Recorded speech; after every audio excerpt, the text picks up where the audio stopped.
मी गेले तिथे, दर्शन केलं. दर्शन अतिशय चांगलं झालं, खूप व्यवस्थित, शांतीनी, असं गडबड नव्हती. ऑफकोर्स पायामुळे थोडंसं गर्दी कमी, अरे साईड साईड साईड साईड यांना धक्का लागेल म्हणून सगळ्यांना साईडला केलं आणि खूप छान दर्शन झालं, सगळं झालं.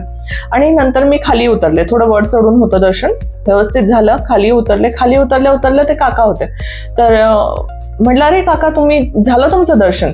तर म्हणले हा दर्शन झालं. म्हणलं अरे वा छान. आणि ते नव्हतेच, म्हणजे त्या VIP लाईन मध्ये नव्हते, बरंच आत चालून जायचं होतं, तिकडे कुठेच नव्हते, डायरेक्ट तिकडे कुठून प्रकट झाले मला कळलंच नाही.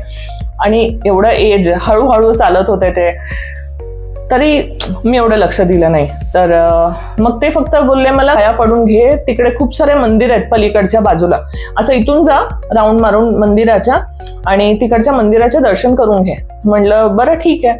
मग मी तशीच गेले, तिकडनं एक सर्कल मारला मंदिराला, म्हणजे प्रदक्षिणा बेसिकली.